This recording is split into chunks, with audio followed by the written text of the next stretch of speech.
Très bien. Bon, alors, pour ce dernier cours, on va parler donc des jours de la création. Alors, évidemment, comme je disais tout à l'heure, on ne peut pas être exhaustif sur ce sujet parce que c'est tellement dense, ne serait-ce que sur le premier verset de la Torah, on pourrait y passer des heures et des heures. Donc là, on va aborder certains thèmes qui vont nous permettre de nous introduire dans les cours de l'année prochaine qui concerneront Babylone. Donc, j'ai arbitré un peu le cours de manière à ce que ça nous serve aussi dès qu'on reprendra en septembre. Donc, les jours de la création, on commence par le jour 1. Donc là, on a quand même des choses intéressantes à mettre en valeur. Est-ce qu'on voit mon pointeur ou pas? Je n'ai pas le sentiment. Hop, pointeur laser. Voilà. Alors déjà, pour commencer, on voit que le premier mot de la Torah commence par la lettre Bet, mais elle est plus grande que les autres. Alors ici, je l'ai mis en gras. Pourquoi? Parce que, nous disent les rabbins et puis les sages d'Israël, il y a deux Torahs. Alors c'est une des explications, ce n'est pas que celle-là, il y en a d'autres aussi. Mais il y a donc la Torah écrite, qui a été donnée à Moshe, et il y a la Torah orale, c'est-à-dire les préceptes et les explications de la Torah écrite. C'est la raison pour laquelle il y a un beit, alors il n'y a pas de majuscule en hébreu, mais qui serait majuscule entre guillemets. Ensuite, on va retenir cette phrase-là, Tohu vavohu verocher al pnaim theom. Ça va être important parce que déjà, dès l'origine, Dieu va nous parler des empires humains. Et on va l'expliquer un peu plus loin. Donc, ces quatre termes, Tohu, Vohu, Rocher et Théom, sont très importants parce qu'ils vont nous parler des empires humains, et notamment les empires qui ont été révélés à Daniel. Ici, vous avez une autre phrase très importante. Vous avez Or, Vaï, Or, c'est-à-dire que la lumière soit et la lumière fut. Et le mot ici va être important, on va le voir tout de suite. Et lumière, donc un mot comme cela entre deux lumières, entre deux termes qui veut dire lumière en hébreu, c'est la seule et unique fois que ça arrive en hébreu et dans toute la Torah, pardon. Donc ce mot-là a une importance capitale et on va le voir tout à l'heure. Ensuite, ce terme-là est important aussi. Kitov. Kitov veut dire très bon. C'était parfait, c'était achevé. Donc voilà le terme. Ensuite, je vous ai mis en rouge l'expression Vaïi erev vaïi boker yom echad, c'est-à-dire il fut soir, il fut matin, jour, pas premier. Erad ne veut pas dire premier. En hébreu, premier, c'est Arishon. Le Adam Arishon, c'est le premier Adam. Echad veut dire, alors les Hébreux, les rabbins le traduisent par unique, mais moi je dis un parce que unique, si on veut donner l'expression d'une unicité sans diversité, on parlerait de Eched, Yeched, et non pas de Echad. Donc c'est plutôt un, unité. Donc c'est le jour 1. Et dans ce jour-là, en quelque sorte, on pourrait dire que c'est le plus important de la Torah, parce que ce verset-là nous parle de toute la Torah, en fait. Tout est résumé dans ce verset-là. Alors, on va essayer de voir un peu ce qu'on peut découvrir, pas tout, bien sûr, mais quelques éléments qui peuvent être intéressants. La première chose qu'on remarque, c'est que vous voyez le nom Elohim, qui veut dire, on le traduit par l'éternel, mais c'est dans la notion de créateur. Donc là, vous avez 6 fois dans le premier verset le nom Elohim. Et là, Elohim est toujours lié au Dieu créateur, à celui qui juge. D'ailleurs, quand quand le serpent dit à la femme, vous serez des Elohim, il dit littéralement, vous serez comme Dieu parce que vous serez à même de juger de ce qui est bon et de ce qui n'est pas bon. Vous pourrez juger. Donc, il y a la notion de juge et la notion de créateur dans ce nom-là. Alors, vous allez me dire, bon, il y a 6 jours de création, mais il y a un 7e jour. 7e jour, c'est le Shabbat. Alors, où se trouve si tout est résumé, on devrait découvrir le Shabbat dans ce verset-là, dans la mesure où tout est résumé dedans. Eh bien, et regardez, je vous disais tout à l'heure qu'il y a ce mot-là, vaï, qui est entouré des 2 termes lumière. Eh bien, vaï, c'est les lettres qui correspondent au tétragramme, c'est-à-dire ce qu'on le lit Adonai. Donc, vaï, vous avez un vav, un yud, un he, et là, vous avez un vav, un yud, pardon, un vav et 2 he. Donc, de manière cachée, de manière un peu voilée, nous avons le 7e nom de l'Éternel, une 7e fois le nom de l'Éternel, mais non plus dans sa dimension de juge ou de créateur, mais dans sa dimension de miséricorde. Et où se trouve la notion de miséricorde de l'Éternel? Il se trouve dans la lumière, c'est-à-dire que Dieu est premièrement miséricordieux. Il est amour. Et c'est la raison pour laquelle, vous savez que le Ein Sof, on dit en hébreu le Ein Sof Or, c'est-à-dire la lumière infinie, c'est la nature même de Dieu. Eh bien, dans la lumière du Messie, dans la lumière initiale, dans la lumière de la création, se trouve la dimension de Dieu, mais dans la miséricorde et dans sa compassion. Voilà ce qu'on peut un petit peu trouver déjà dans ce premier verset. Alors, vous voyez qu'il y a donc les 7 noms de Dieu, vous avez lumière, on retrouvera tout ça. Et maintenant, on va se pencher sur ces fameux 4 termes. Donc là, vous avez Tohu, qui se traduit par ce qui est chamboulé, ce qui est mélangé, qui est renversé. Voilà, c'est un Tohu. Le Vohu a une notion de vide. Rocher, ce sont les ténèbres, et Théom, c'est l'abîme. Alors, les sages d'Israël se sont dit, tiens, pourquoi ces 4 termes ont été employés dans la Torah et surtout dans le premier verset, qui est de toute première importance? Il y a quelque chose à découvrir. Et donc, on remarque que qu'est-ce qui a été mélangé, qu'est-ce qui a été, perturbé à Bavel? Ça a été le langage. Il y a eu un tohu qui s'est fait à Bavel. Donc, nous retrouvons ici cette notion de Babylone et de Babel. Ensuite, nous disent les sages, le Vohu correspond à l'empire médo-perse. Pourquoi?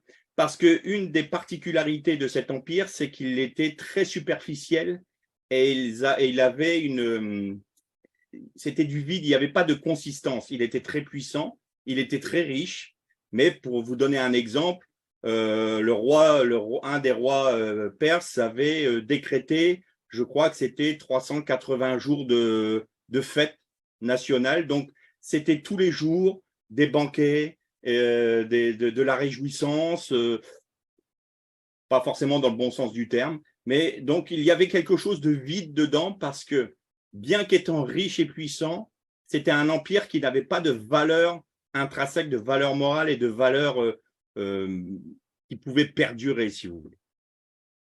Ensuite, on a Rocher qui correspond aux ténèbres. Et là, on parle de la Grèce. Alors, vous allez me dire, la Grèce, les ténèbres, c'est quand même assez étrange parce que la Grèce, c'est l'empire des philosophes, de la science. C'est encore aujourd'hui l'Occident est fondé sur la notion de la philosophie grecque, de la science grecque, et on ne comprend pas pourquoi la Torah nous parlerait de la Grèce comme étant les ténèbres. Eh bien, c'est très simple comme explication, c'est que cette philosophie et cette science tend à nous éloigner de Dieu. C'est-à-dire qu'on a remplacé Dieu par une philosophie et par la science. Et d'ailleurs, c'est un des problèmes du christianisme.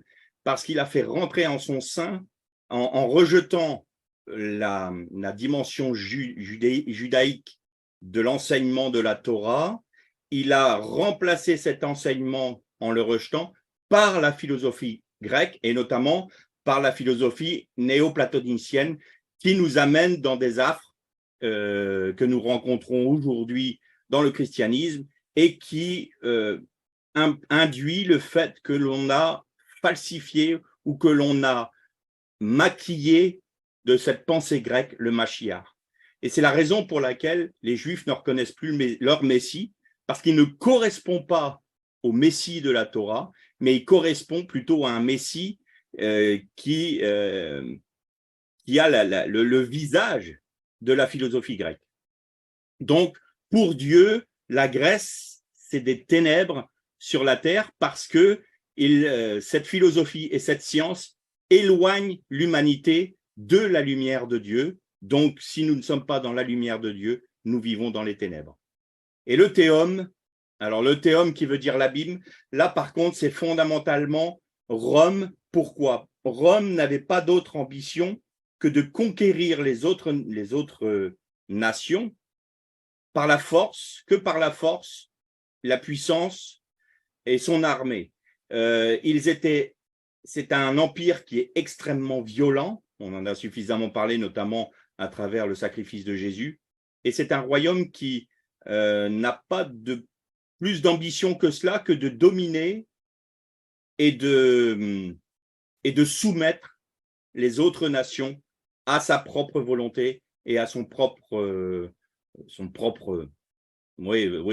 volonté, on peut dire. Hein.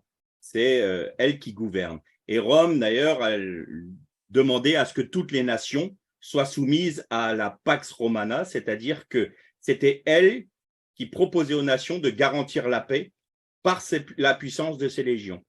Et ils imposaient notamment le culte de l'empereur à toute nation conquise, et ceux qui ne se conformaient pas à cette volonté étaient mis à mort ou étaient détruits. Donc, il correspond tout à fait au théum, parce que le théum, c'est l'abîme, c'est-à-dire ce qui est insondable, mais insondable dans la dimension du mal, dans la dimension de la violence et dans la dimension du rejet de Dieu. Donc, nous trouvons là les 4 empires, et vous verrez qu'à la fin du cours, on va retrouver ces 4 empires dans un seul et même empire qui est très important et dont nous parlerons plus tard. On va passer donc au deuxième jour. Dieu dit donc qu'un espace s'étende au milieu des eaux et forme une barrière entre les unes et les autres. Dieu fit l'espace. Alors, il y en a certaines traductions vont dire Dieu fit un firmament. Il opéra une séparation entre les eaux qui sont en dessous et les eaux qui sont au-dessus, et cela demeura ainsi. Alors, vous avez un terme ici très important qu'on va retrouver, donc c'est le terme rakia qui est traduit dans nos Bibles en général par firmament, mais rakia dans l'hébreu a une notion de quelque chose de solide, une séparation mais solide, dure. On va le retrouver dans un texte biblique, vous allez voir. Donc là, je vous ai mis également Vaïi Erev Vaïi Boker Yom Sheni, donc deuxième. Vous allez voir pourquoi je vous ai mis ça, parce que d'abord, vous remarquez une chose, il fut soir, il fut matin. C'est assez étonnant, parce que si on voulait parler d'une journée, on dirait, il y eut un matin, il y eut un soir, ça a été la fin du deuxième jour, donc c'est achevé. Tandis que là, on a l'inverse, il fut soir, il fut matin. Qu'est-ce que cela nous dit? Dans le premier verset, dans le premier chapitre, le premier verset, nous trouvons l'Esprit de l'Éternel planer à la surface des eaux, à la surface des ténèbres et de l'abîme. Et donc, que veut nous dire cette formulation « il fut soir, il fut matin » ? Ça veut dire que Dieu sort la création des ténèbres pour les amener à la lumière, et non pas l'inverse. C'est-à-dire qu'il y a une dynamique qui conduit la création dans un ordre établi par Dieu, dans une harmonie que Dieu met en place. Donc, ça sort des ténèbres pour aller vers la lumière. C'est la raison pour laquelle il fut soir, il fut matin, Yom Sheni. Donc ça, c'est le deuxième jour. Ici, donc, le terme rakia veut dire donc le firmament, une séparation solide et dure. Et là, vous avez le texte de l'Apocalypse 4,6 qui dit « Il y a encore devant le trône comme une mer de verre, semblable à du cristal. Au milieu du trône et autour du trône, il y avait 4 êtres vivants remplis d'yeux devant et derrière. Et regardez, une mer de verre semblable à du cristal. En fait, dans la vision de Jean, il nous est parlé de la rakia. Donc le trône de l'Éternel, il est sur la rakia, ce qui veut dire que les mondes qu'il a créés, nous sommes un des mondes les plus bas, la matière, on va le voir tout à l'heure, eh bien c'est le monde de la création n'atteint pas encore Dieu. Dieu est encore au-dessus de ça. C'est pour ça que le roi Salomon, Shlomo, quand il a dédicacé le premier temple, il a dit, mais Éternel, tu vas faire ta demeure dans cette maison créée par la main des hommes, alors que l'univers entier ne peut te contenir. Ça nous montre la dimension de Dieu. Dieu est au-delà de toute création, au-delà de notre perception, au-delà de notre compréhension. Si nous voulons comprendre Dieu, il ne faut pas que l'homme s'imagine qu'il peut l'atteindre. Il nous faut impérativement, et c'est ce dont nous parlait il y a 15 jours notre frère Frédéric, il nous faut impérativement recevoir la révélation qui vient de lui, autrement c'est impossible de le connaître. C'est un être qui est totalement hors de portée pour l'humain. On poursuit. Là, ici, Dieu dit que les eaux répandues sous le ciel se réunissent en un seul point. Alors, vous allez avoir dans vos traductions le sol apparu ou le sec est apparu. Et là, vous avez un terme intéressant qu'on va voir. Donc, je vous mets toujours le kitov. Hein, chaque fois que Dieu crée quelque chose, il dit « cela est très bien ». Et là, vous avez ce terme-là, Ayabasha. Et Ayabasha, ce n'est pas seulement quelque chose qui est simplement sec ou la terre comme on pourrait la connaître aujourd'hui. Ça se traduit par un continent. Et ça, c'est important parce que dans les cours que nous allons avoir l'année prochaine, enfin à partir de septembre, on va parler de ce fameux continent et vous allez voir qu'il y a des choses très intéressantes à apprendre à ce niveau-là. Donc, dans l'hébreu, la partie sèche, il était évident que c'était une seule entité. Il n'y avait pas encore ce qu'on appelle la tectonique des plaques. Donc, la dérive des continents n'était pas encore en place, si vous voulez. Et on le trouve dans la Torah à un moment, c'est quand il est dit dans la généalogie de Noach et puis plus tard de Shem, il est dit « Et il nomma son fils Péleg ». Et Péleg veut dire « déchiré ». Et vous avez juste une insert dans la Torah qui dit « c'est le moment où la terre se déchira ». Et on comprend à ce moment-là que c'est à ce moment-là, à la sortie de Babel, si vous voulez, que la terre s'est déchirée pour que l'homme ne puisse pas encore s'unir en une seule et même entité contre Dieu. Ça, on en parlera encore plus tard. Mais retenez bien que c'est un continent qui est ressorti. Donc, il y avait la mer et un seul continent. Donc, toujours Kitov, hein, bien sûr, et la même chose ici, le troisième jour. Il fut soir, il fut matin, troisième jour. Ici, on voit qu'au niveau du quatrième jour, c'est seulement à ce moment-là qu'apparaissent les astres. Donc, la lune, le soleil, et très intéressant, Dieu dit que les corps lumineux apparaissent dans l'espace des cieux pour distinguer entre le jour et la nuit. Bon, entendu. Ils serviront de signes pour les saisons, les jours, pour les années. Ce qui veut dire qu'à ce moment-là, le temps a été créé. Vous savez que le temps est une dimension qui est créée. Le temps peut se comprimer et le temps peut se dilater. Ce n'est pas quelque chose d'immuable. Et donc, c'est à ce moment-là, au quatrième jour, que le temps a été créé parce qu'il y avait les astres qui nous permettaient de faire la distinction entre les saisons, les jours, les années, le jour et la nuit. Donc, quatrième jour. Et vous remarquerez que dans les nombres, hein, donc là, vous avez Rvi'i, ici, pardon, voilà, Rvi. Donc ça, c'est quatrième. Il n'y a pas d'article devant. Et je vais vous le montrer tout à l'heure, mais c'est pour que vous reteniez bien déjà que le premier jour, ce n'est pas premier, mais c'est 1, le jour 1, Echad. Ensuite, vous avez deuxième, troisième, quatrième, et vous avez même cinquième, on va le voir. Dieu dit que les eaux fourmillent d'une multitude animée vivante et que les oiseaux volent au-dessus de la terre et à travers l'espace des cieux. Et là, vous avez un terme intéressant, et ataninim agadolim. Alors nous, ça a été traduit par les cétacés énormes. Alors évidemment, ce qu'on pense tout de suite, c'est aux baleines, aux gros mammifères marins, évidemment. Mais attention, il ne faut jamais oublier que la Torah est l'expression d'une réalité physique qui nous parle d'une dimension spirituelle. Donc la Torah ne s'inscrit pas ni dans le temps, ni dans l'espace, ni dans la matière. Elle est écrite dans la dimension d'éternité, c'est-à-dire qu'il n'y a pas de temps, il n'y a pas de passé, de présent, futur, c'est une seconde permanente, j'ai envie de dire. Et là, vous avez donc ce terme-là qui est très intéressant. Vous notez qu'à un moment, il nous est dit que le serpent était l'animal le plus rusé des animaux des champs. Les animaux des champs,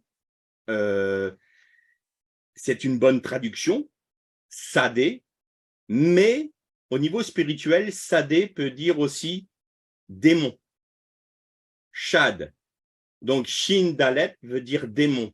Et vous avez un He à la fin du mot sadé qui parle de l'esprit. Donc là, vous avez une dimension spirituelle de créatures qui ont été rejetées de la présence de Dieu pour être,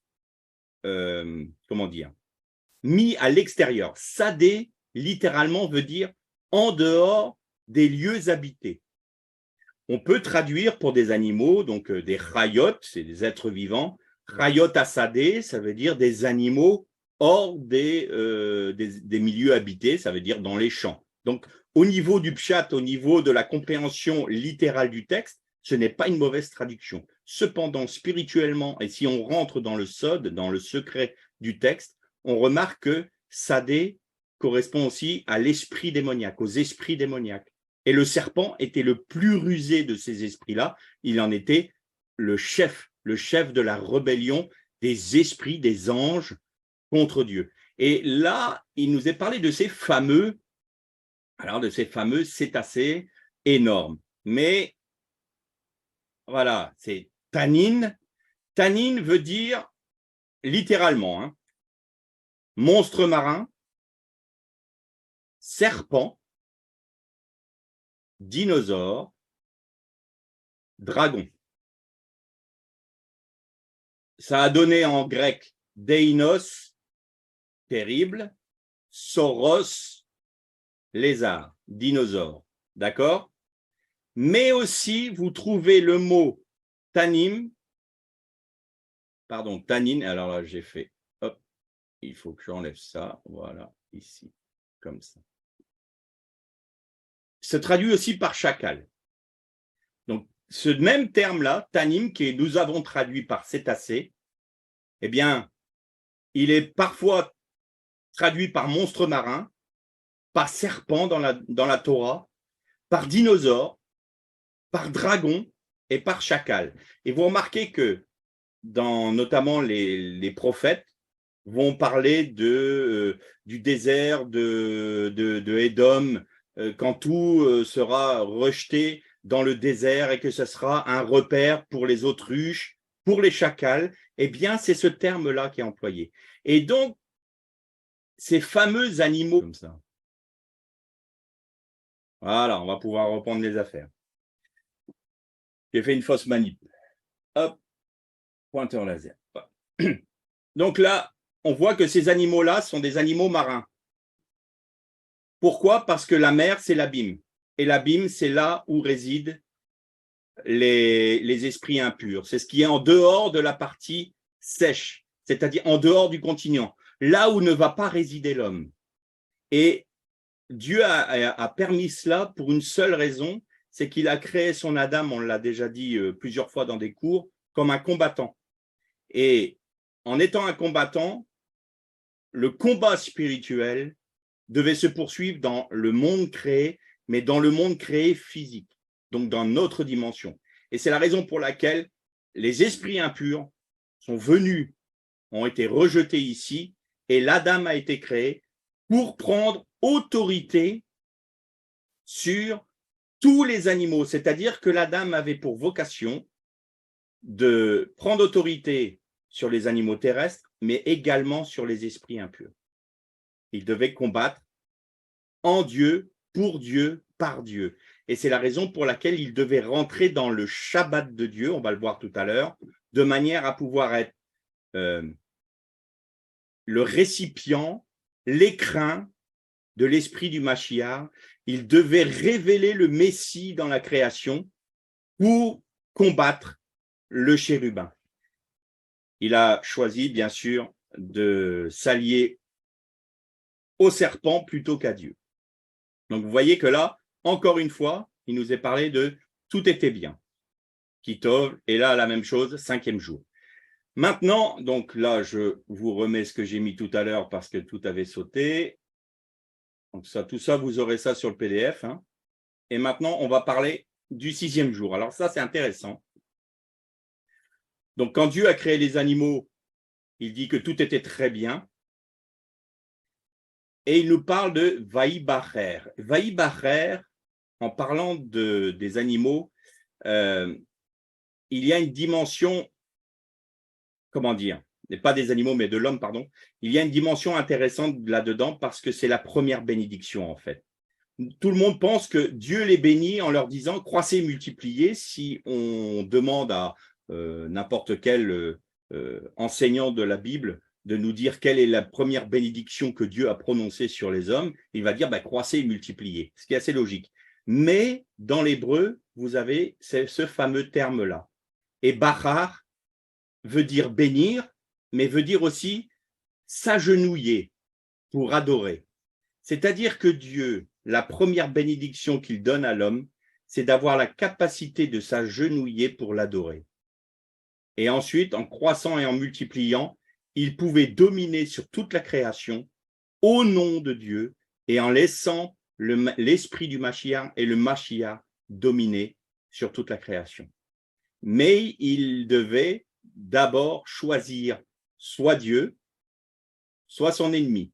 C'était la raison pour laquelle Dieu a fait l'homme libre, c'est parce que Dieu veut avoir une relation avec sa créature sur la base de l'amour et non pas sur la base d'imposer à l'homme sa propre volonté.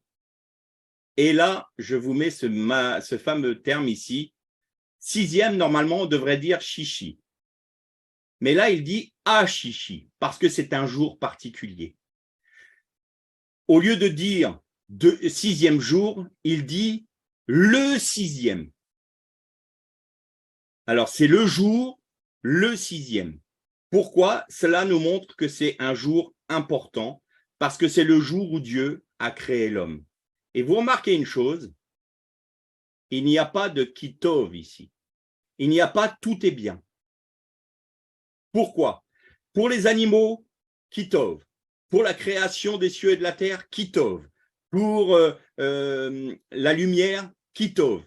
Il crée l'homme et il ne lui dit pas tout est bien. Et c'est pour une simple et bonne raison. C'est parce qu'au moment où il a créé l'homme, l'homme avait encore le choix. Et Dieu ne pouvait pas dire tout est très bien parce que l'homme n'avait pas encore fait de choix. Il était là au 6e jour et il était confronté à un commandement de Dieu, tu ne mangeras pas de l'arbre de la connaissance du bien et du mal, du Etz Haadat en hébreu, et il devait faire ce choix-là.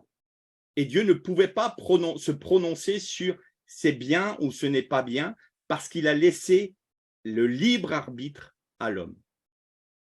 On sait maintenant, nous, on est les héritiers du choix qu'ils ont fait à ce moment-là, bien entendu.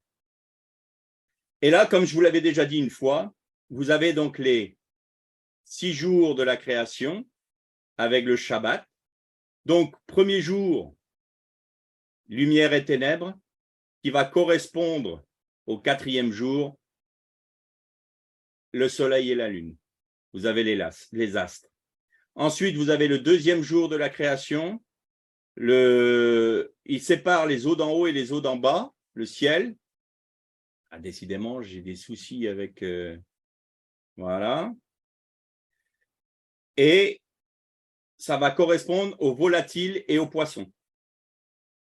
Vous voyez que la Ménorah est le plan de la création, en fait. Et le plan de la création nous amène…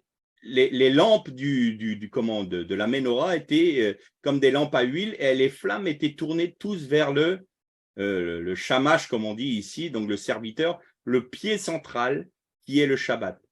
Et vous voyez que c'est tout le plan de la création. Les cieux et la mer, vous avez les volatiles et les poissons. Ensuite, vous avez la terre et la végétation, vous avez l'homme et les animaux qui correspondent à ceux qui vivent sur la terre et ceux qui vivent évidemment, et les plantations, pardon, et les animaux.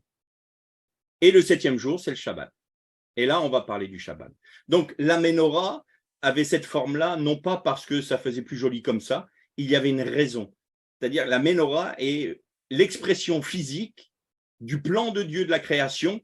Et pourquoi la Ménorah était le candélabre, c'est-à-dire ce qui éclairait le saint, le lieu saint, c'est parce que la création doit être toujours illuminée par la lumière de Dieu. Mais les ténèbres sont rentrées à partir du moment où l'homme a fait son choix. On va parler de l'homme, justement. Adam, voilà comment s'écrit Adam. Donc, on va voir quelle dimension il y a dans le nom même de l'Adam. Donc là, je vous ai mis les lettres debout parce qu'on va prendre les lettres en valeur pleine. C'est-à-dire que là, vous avez un Aleph, Dalet même, eh bien, on va le mettre en valeur pleine. Voilà, ici, vous avez Aleph, donc c'est Aleph, Lamed, P, Dalet, Dalet, Lamed, Tav, et même, c'est 2 mêmes. Ensuite, on va prendre les valeurs numériques de ces valeurs pleines de la dame. Hein. Donc là, vous avez la valeur, le poids numérique d'un mot, mais si vous voulez la valeur cachée ou la valeur pleine d'un mot, vous prenez chacune de ces lettres exprimées dans sa totalité. Et là, on trouve donc 111 pour Aleph, 434 pour Dalet, 80 pour Mem. Ça nous donne un total de 625. Adam, c'est l'expression, donc Adam en lui-même, c'est 45. Donc, si vous prenez Aleph plus Dalet plus Mem, vous avez donc 45. On va prendre un mot, mitpalel. Et mitpalel, vous allez voir ce que ça veut dire. Donc, sa valeur numérique, son poids numérique est de 580. Total, si vous mettez l'Adam et mitpalel ensemble, vous retrouvez la valeur pleine ou cachée de l'Adam. Et qu'est-ce que veut dire cette valeur? Adam et mitpalel, c'est prier, adorer, prier pour, louer le Seigneur. Donc, ça veut dire que Adam a été créé pour louer Dieu, pour prier. Et donc, on retrouve cette première bénédiction de Dieu. Barar, qui veut dire, je te donne la capacité de t'agenouiller devant moi pour m'adorer. Vous voyez que dans la valeur cachée de la dame, donc vraiment dans sa nature même, dans sa nature la plus profonde, vous avez cette dimension d'adorer Dieu. Je crois que là, voilà. Donc, on reprend 625. 625, c'est 25 multiplié par 25. On est d'accord? 25 carrés. Donc, on sait que c'est la dame.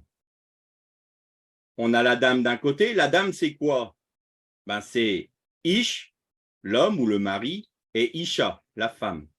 Donc, si vous multipliez quand l'homme et la femme se multiplient, quand ils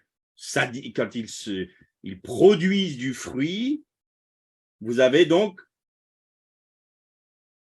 décidément, j'ai des soucis. Alors, voilà. On va prendre donc le 25e mot de la Torah. Et vous savez, je vous ai donné tout à l'heure le mot vaï or, i-or, vaï-or. Vous savez, ce fameux tétragramme qui était entre deux mots lumière. Eh bien, le 25e mot de la Torah, c'est lumière. Ce qui veut nous dire que Ish et Isha, c'est-à-dire l'Adam, étaient revêtus de la lumière initiale, c'est-à-dire la lumière du Messie. C'est la raison pour laquelle on peut dire que l'Adam était revêtu de la gloire de Dieu, lumineuse, c'était un être lumineux. Et là, on en trouve la raison parce que c'est sa valeur cachée. La valeur de l'Adam qui s'agenouille devant son Dieu, qui l'adore, qui prie, qui se soumet au Seigneur, fait que la gloire de Dieu repose sur lui et donc il est un être de lumière.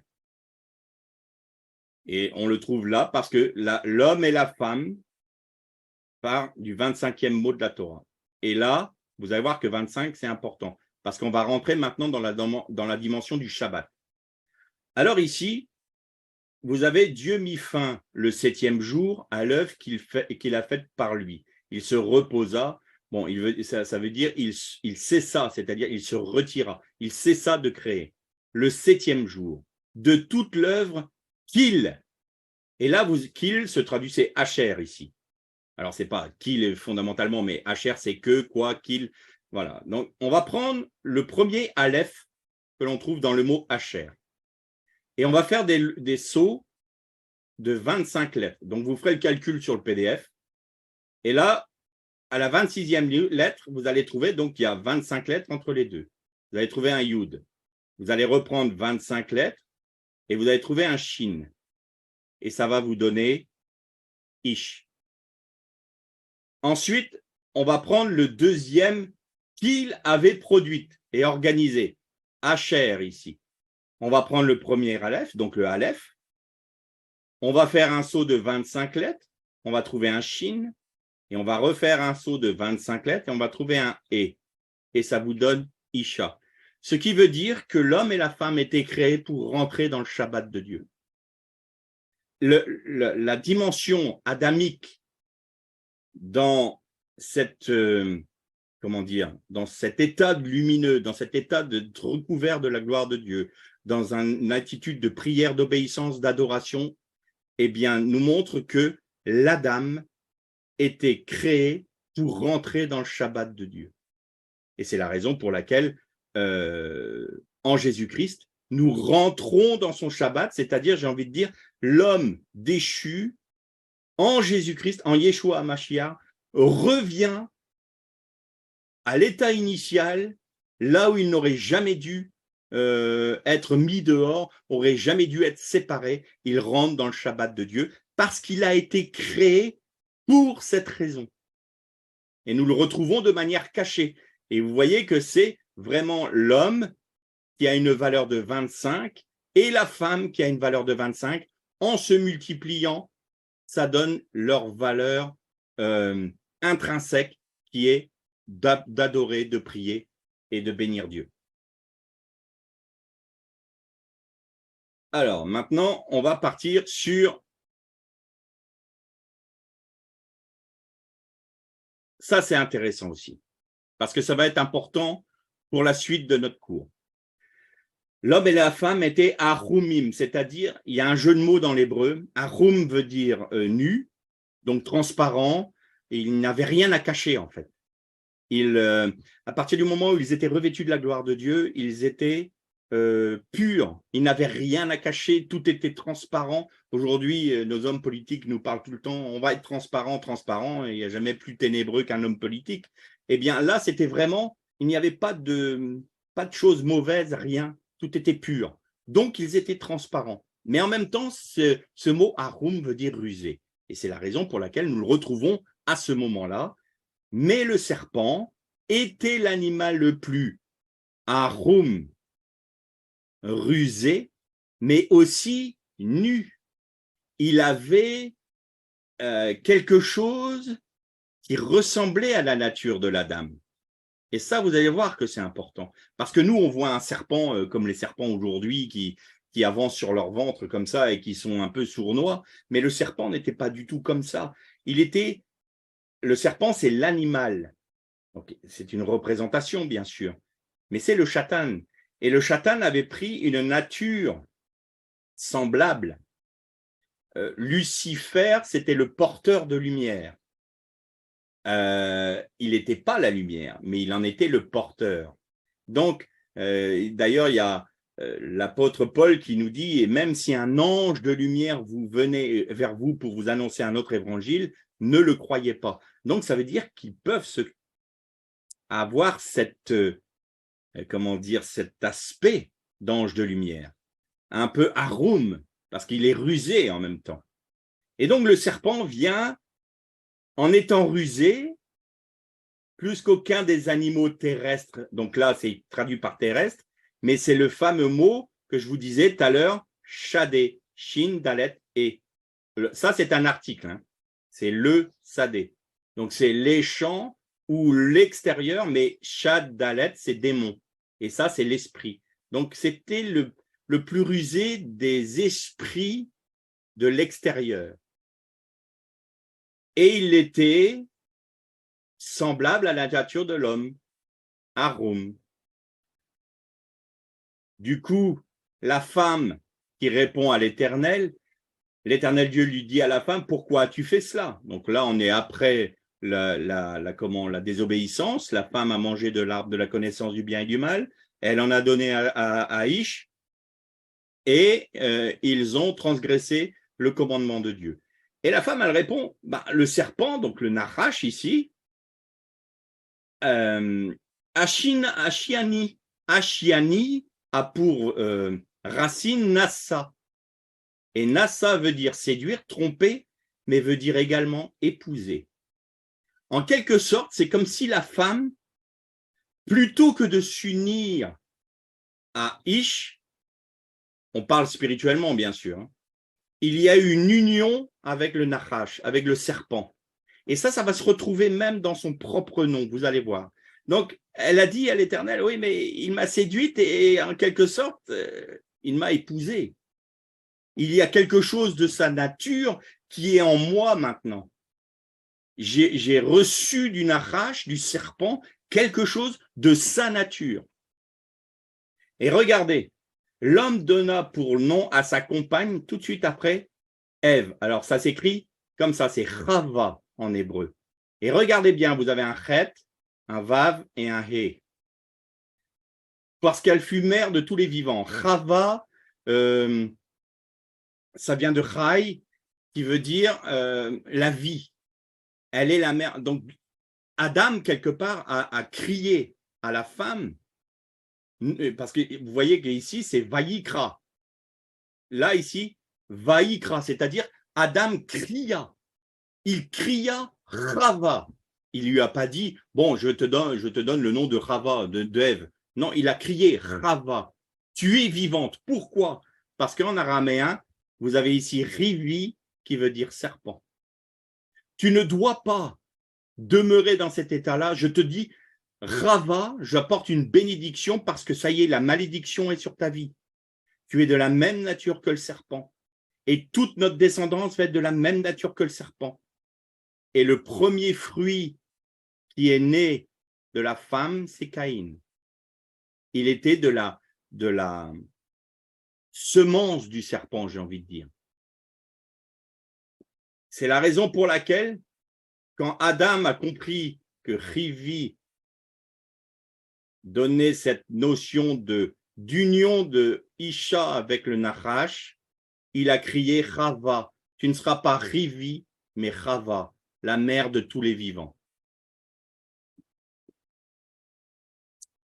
Ici, ça va être important pour nous, pour la suite des cours, vous verrez aussi, telles sont les origines du ciel et de la terre lorsqu'ils furent créés. Donc là, vous avez Toldot. Toldot, ça veut dire engendrement, littéralement en hébreu. Et dans cette partie-là, il y a quelque chose d'intéressant. Vous voyez ce mot-là, Be'ibacham. Donc, Be'ibacham, ça veut dire qui ont été créés en lui ou par lui. Mais quand vous avez un bête devant, en général, ça, c'est une préposition qui nous dit à l'intérieur d'eux. Donc, c'est quand ils furent créés en quelque chose. Et vous avez remarqué, dans le texte original, le « et » ici est plus petit. Et vous savez que quand, comme pour le Bereshit, le bête, il était plus grand, eh bien, quand c'est plus petit, c'est pas pour rien, c'est qu'il y a quelque chose de caché. Eh bien, donc, on va séparer les deux mots et on va mettre Bi-Baham et Bei-Baham. Bei-Baham veut dire par le « et » ils furent créés, c'est-à-dire tout a été créé par l'Esprit de Dieu. De manière cachée, lorsqu'ils furent créés, nous en français on dit bon bah voilà, ça a été créé. Non, et l'Esprit de l'Éternel planait à la surface des eaux ou virevoltait à la surface des eaux. Ils attendaient un ordre, que la lumière soit et la lumière fut. Et donc toute la création a été faite par l'Esprit de Dieu. Dieu a mis la graine du Messie dans l'esprit, dans la Bina, on va le voir plus tard, dans la Chorma, pardon, et ça a donné la création. C'est la raison pour laquelle Jean pouvait dire tout a été fait par elle, pour elle, en elle. Donc, il parlait du verbe, de la parole. Eh bien, tout a été créé par l'esprit parce que l'esprit, la Chorma, est la matrice de la pensée du Messie, de l'esprit du Messie, qui donne toute la création. Tout est issu de cela.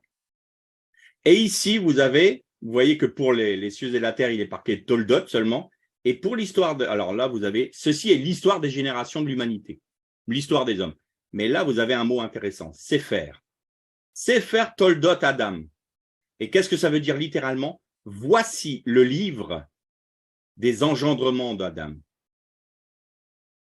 Autrement dit, la Torah nous explique que Adam a écrit un livre sur l'histoire des hommes de son époque. Et c'est la raison pour laquelle on va retrouver des récits identiques, notamment dans le monde mésopotamien, parce que, nous disent les sages d'Israël, Nimrod a retrouvé ce fameux livre de Adam. Et c'est ce qui lui a fait connaître les noms des démons, les noms des anges, les noms des animaux. Parce que quand Adam a nommé tous les animaux, il a pris autorité sur eux. Il les a nommés parce qu'il avait cette connaissance. Je vous ai déjà dit que Adam, ce n'était pas un petit bonhomme qui se promenait dans le jardin comme ça en attendant que le temps passe. Il avait une connaissance de Dieu que nous n'avons plus aujourd'hui. Et il avait une connaissance du monde spirituel que nous n'avons plus aujourd'hui, que nous retrouvons en Jésus-Christ, bien sûr, mais que nous n'avons plus. Et c'est la raison pour laquelle il pouvait connaître les noms. Et quand on a un nom, quand on connaît le nom de quelque chose ou de quelqu'un, on prend autorité sur lui. C'est la raison pour laquelle Yaakov a demandé à l'ange qui luttait contre lui de lui donner son nom.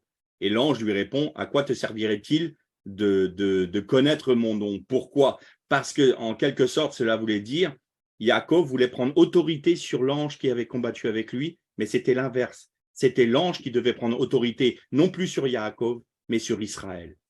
Parce que Yaakov est devenu Israël après ce combat. Et donc, vous voyez que c'est Sefer Toldot Adam, et dans notre traduction française, c'est l'histoire de la génération. On ne parle même pas du livre. Et pourtant, ce livre-là est extrêmement important. Alors, on va reprendre le premier verset de la Torah. Bereshit bara Elokim et hashamayim ve'et haaretz. Et vous avez remarqué, il y a ici 6 Aleph. Aleph veut dire 1 en hébreu, valeur numérique 1. Mais si vous dites Elef, qui sont exactement les mêmes lettres, vous avez 1000. Et donc, vous avez ici, entre guillemets, 6000. On peut le traduire comme ça. Le Aleph peut être des milliers. Et on va regarder à quelle lettre ça correspond. Donc ici, c'est la 3e lettre, ici, c'est la 9e, ici, vous avez la 10e, 15e, 23. Très bien. Donc, dans la création, il y a 6 fois 1000.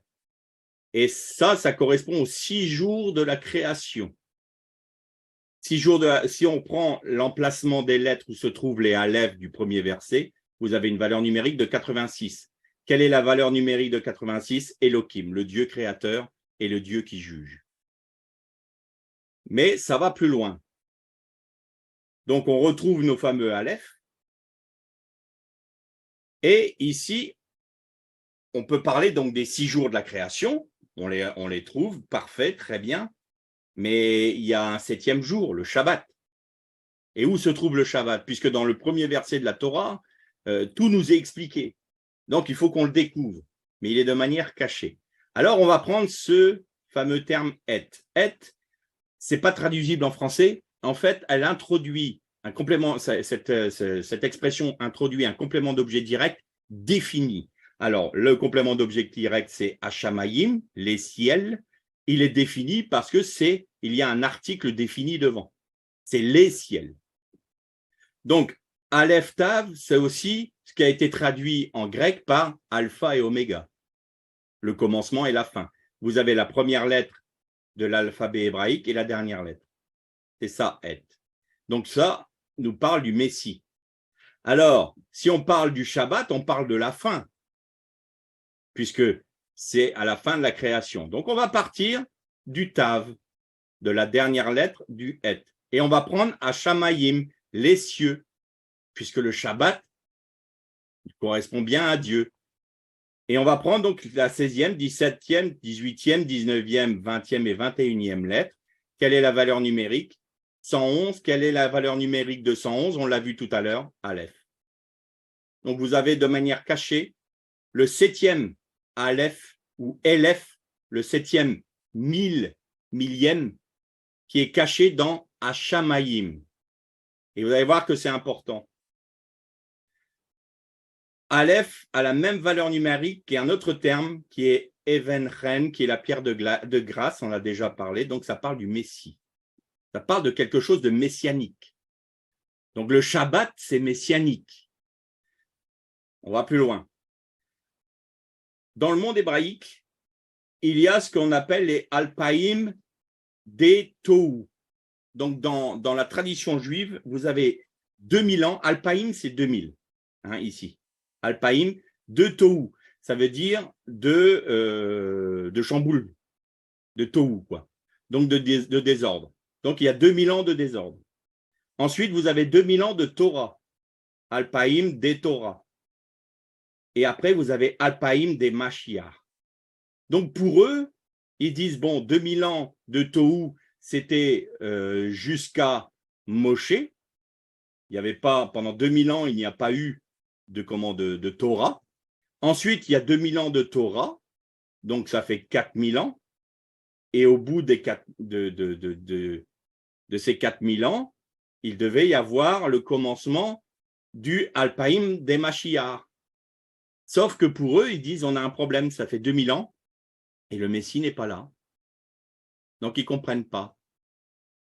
Pourquoi? Parce qu'ils n'ont pas reconnu que Jésus est arrivé justement à ce moment-là, il y a 2000 ans. Donc, 2000 ans sans Torah, 2000 ans avec la Torah, et le Messie est arrivé. Et nous arrivons au terme des 2000 ans du Messie. Pourquoi? 2000 ans de chaos, 2000 ans de Torah, 2000 ans de Messie.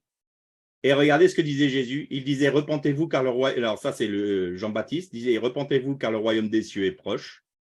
Guérissez les malades qui s'y trouveront et dites-leur, le royaume des cieux s'est approché de vous. Ce qui veut dire que le Alpaïm des Mashiach est arrivé il y a 2000 ans parce que le royaume messianique s'est approché, mais il n'est pas encore établi.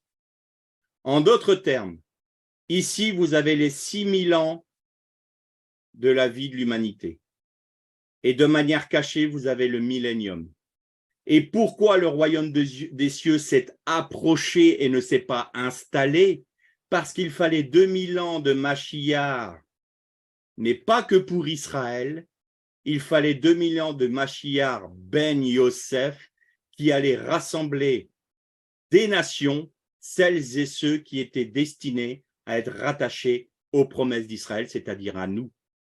Et à partir du moment où les 2000 ans d'un Mashiach vont être passés, nous allons rentrer dans le Elef caché, c'est-à-dire le dernier millénaire. Le royaume de Dieu viendra s'établir sur terre en Yeshua Mashiach, ou ça en Israël, et il régnera sur le monde. Voilà, donc dans le premier verset de la Torah, vous avez toute cette dimension-là, et c'est la raison pour laquelle Jésus disait le royaume des cieux, parce que là on dit de Dieu, mais c'est le royaume des cieux s'est approché. Hashamayim, on y arrive. Et vous savez qu'aujourd'hui on est en 5783 dans le calendrier hébraïque. Alors, je vais accélérer un peu parce que le temps tourne. Alors, on va voir la structure en chiasme de la Bible. Vous voyez que là, l'histoire de Noach, donc vous avez les références ici, hein, vous allez prendre l'histoire de Noach et là, vous avez les versets. Donc, ça vient en chiasme, ça vient de quelle lettre? De la lettre grecque qui est un X, et donc elle vient un peu en pointe de flèche comme ça, cette structure. Donc, vous regardez, vous voyez les mêmes choses, 150 jours, l'eau domine, 150 jours, l'eau s'apaise. Ensuite, les montagnes sont recouvertes, les sommets sont visibles. Vous voyez, vous avez un chiasme comme ça. Et ce qui est important, pourquoi la Bible fait ça? Parce que ici, le plus important, c'est « et Dieu se souvint de Noach ». C'est-à-dire, et Dieu se souvint, c'est pas comme je me rappelle, mais je me souviens pour intervenir en sa faveur. C'est ce terme-là. Ici, le psaume 67 est établi de la même manière, de manière chiasmique. Voilà. Et la partie la plus importante du chiasme, là, c'est les nations se réjouissent et sont dans l'allégresse, car tu juges les peuples avec droiture et tu conduis les nations sur la terre. Ça montre la bénédiction de Dieu pour toutes les nations. Alors, j'ai pris le nom de Yeshua en chiasme. Donc, vous avez ici donc la valeur numérique de Yeshua de manière chiasmique comme ça, c'est 702. Et 702 correspond au poids numérique de Shabbat. Et donc, Jésus a dit, et il ajouta, le Fils de l'homme est maître du Shabbat. On le retrouve là. Pourquoi? Vous allez voir que c'est important d'avoir cette dimension-là parce que ça va nous parler des différents mondes de la création. Bon, il ne veut plus mettre le pointeur laser. On va voir. Alors, on va faire un peu de gematria. Ici, vous avez le mot sagesse qui se dit en hébreu chokhma. Sa valeur numérique est de 73. On reprend le premier verset de la création. Bereshit bara Elokim et hashamayim ve'et haaretz. Valeur numérique de tout le verset, 2701. Si on fait sigma de 1 à 73, c'est-à-dire on fait la somme de tous les chiffres 1, plus 2, plus 3, plus 4, plus 5, plus 7, jusqu'à 73, on trouve justement cette valeur-là. Hein, il ne veut pas. Hein. Bon. Alors, vous voyez le nombre 37, c'est exactement le nombre chiasmique, j'ai envie de dire. Regardez, 36 multiplié par 2 plus 1 égale 73. 73 plus 37 multiplié par 37 nous donne 2701. Et vous allez voir que c'est intéressant. Pour l'instant, vous n'avez que des chiffres, alors c'est un peu complexe, mais vous allez voir. Donc le 37, c'est le nombre qui se trouve pile au milieu de 1 à 36. Et si on part de 38 à 73, vous avez 36 nombres également. Et vous notez que 73 et 37 sont des nombres miroirs. C'est la seule fois où ça apparaît dans la Torah. On va prendre de la gematria ce qu'on appelle le nombre ordonné, c'est-à-dire le mispar siduri. Donc, ça veut dire qu'on va prendre l'emplacement de la lettre dans l'alphabet. Chaque lettre a une valeur numérique, mais là, on va prendre son ordre dans l'alphabet. Et ensuite, vous avez le mispar katan, c'est-à-dire on va prendre les petits nombres. On prend toujours Rochma. Donc, dans l'emplacement, le Chet, c'est la 8e lettre. Ensuite, nous avons le Chaf qui est le 11. Ensuite, nous avons un Mem qui est à la 13e place. Et le E qui est à la 5e place. Nous avons 37. Nous retrouvons ce fameux nombre 37. Ensuite, donc ça, c'est les valeurs numériques pleines. La première ligne, c'est les valeurs numériques pleines. Et en Mispar Katan, c'est là où vous voyez 19. Donc, ça veut dire qu'on enlève les zéros. Donc, 19, c'est le nombre chiasmique, c'est-à-dire central, de sigma de 1 à 37. Dans le premier verset de la Torah, donc, nous trouvons 3 fois le terme sagesse de manière cachée. Donc, c'est la sagesse de la sagesse de la sagesse. Dieu est 3 fois saint. Maintenant, on va partir en mispar katan, mispari, c'est-à-dire le petit nombre du nombre. Et là, on trouve 10. Et vous remarquez que toutes les valeurs, 19, 73, et 37 nous donnent le nombre 10. Et le nombre 10, c'est le nombre du Yud. Yud Kevavke, le tétragramme. Donc, on va partir toujours dans la même logique chiasmique. Vous avez le Ein Sof, parce que dans le monde hébraïque, on dit que chaque lettre du tétragramme correspond à un des mondes de la création. Donc, tout ce qui va être au-dessus du Yud, que vous voyez là, eh bien, c'est le monde que l'on ne peut pas, qui est insondable, qu'on ne peut pas étudier. C'est la lumière infinie de Dieu. Là, vous avez donc ce qui sépare nos deux mondes, la Rakia, cette fameuse mer de cristal. Ensuite, vous avez le monde de la Hatzilut. Alors, je ne vais pas vous les décrire aujourd'hui, mais on va voir ce que c'est que ces valeurs-là. Donc, c'est le monde qui est le plus haut près de Dieu. Vous avez Ézéchiel qui dit que les chayot, les animaux avec le char de l'Éternel sont juste sous la rakia. On est vraiment dans le monde des chérubins, dans le monde créé, mais à un très haut niveau. Ensuite, vous avez la Bria, la Yetzira et notre monde qui est la Asiya. Et vous voyez que chaque lettre correspond à un monde de création. Vous voyez qu'il y a 7, ça nous donne 7 lettres. Et on nous parle des 7 montagnes de l'Éternel. C'est pour ça que dans le judaïsme, il y a 7 cieux, 7 dimensions de création. Donc ça, c'est les mondes de la création. Et on va reprendre Yeshua. Qu'est-ce qui se passe? C'est-à-dire que émane du Ein Sof, c'est-à-dire de l'Éternel, la pensée de la création qui vient dans la sagesse, la chorma. Et la chorma fait naître le Messie. Et le Messie nous révèle quoi? Nous révèle tous les mondes. Ça descend jusqu'à notre dimension. Et vous avez la dernière lettre de Yeshua en bas. Donc, je ne peux plus vous le montrer, mon pointeur ne fonctionne plus. Tout en bas, vous avez un peu comme un Y, là, hein, c'est le Ayin, et ça représente un œil. C'est-à-dire qu'en Jésus, c'est l'Éternel qui vient se révéler à nous, jusqu'à nous. Et ensuite, il vient nous remonter, il va nous faire aller dans les cieux, dans la présence de Dieu, pour nous révéler. Vous retrouvez ce même Y, tout en haut. C'est lui qui nous révèle le Père. Là, vous avez donc les Chayot qui sont avec 4 têtes. Il y a une tête d'homme, une tête de bœuf, une tête d'aigle et une tête de lion. Eh bien, nous retrouvons la même chose. Ézéchiel voyait le Fils de l'homme dans sa vision céleste. Donc, c'est dans le monde le plus haut, le Hatzilut. Ensuite, ça a été donné, ce monde-là, cette pensée de l'homme, du Messie venant sur terre, a été donnée à l'esprit, à la chorma, pour qu'elle puisse révéler le Messie, faire croître le Messie.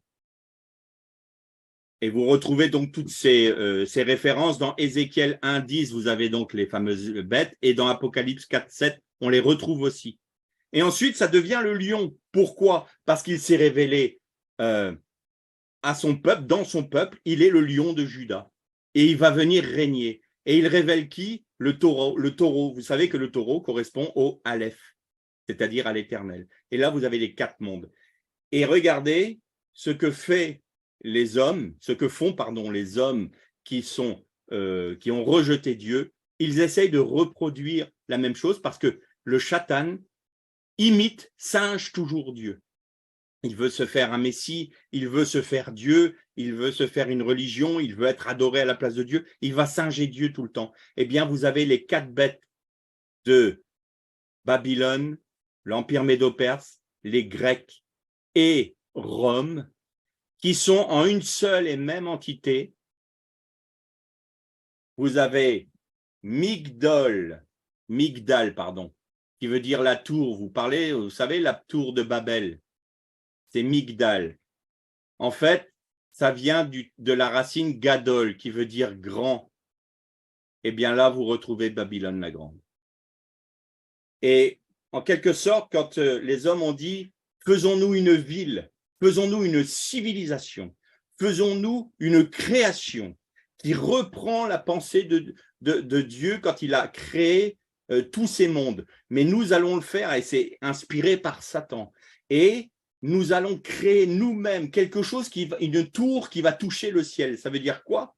Ben, ça veut dire simplement que nous allons reproduire la Asiya, Yetzira, Bria, Atzilut par nos propres forces. C'est ça que ça voulait dire toucher le ciel. Ce n'est pas une tour physique qui allait toucher plus que la stratosphère. Non, nous allons nous créer nos propres mondes nous-mêmes par nos propres forces et nous allons reproduire ce que Dieu a fait et lui dénier le droit d'avoir autorité sur nous et sur notre création. Et ça, c'était la pensée des hommes qui s'étaient alliés à Satan. Et vous retrouvez cette dimension avec les animaux, parce que la Babylone la Grande, c'est on achève la tour, on a reconstruit, on a refait quelque chose qui nous correspond avec le monde démoniaque et avec le monde physique, et on a mis Dieu hors de notre pensée et de notre volonté.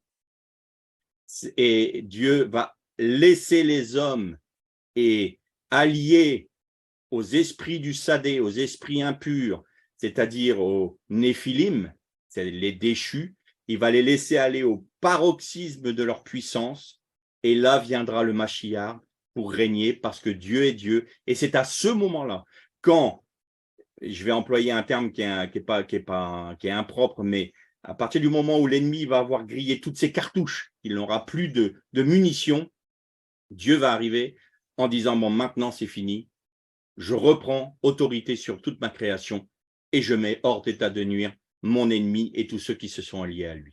Donc, vous voyez que, en quelque sorte, en quelques mots, on a essayé de découvrir des choses dans le tout premier chapitre de la Torah.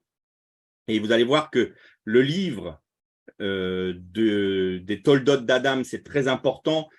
Babylone la grande dans cette dimension, c'est très important. Les 4 empires, c'est très important parce qu'on va développer tout ça à partir de septembre. On va reprendre ce qui a été dit là et on va le développer un peu plus. Voilà, donc maintenant, on va avoir notre temps de questions, de réponses et de partage. Je suis désolé pour tous les petits soucis techniques que j'ai rencontrés. Il va falloir que je vois ça. Donc, je vais couper l'enregistrement et puis je vais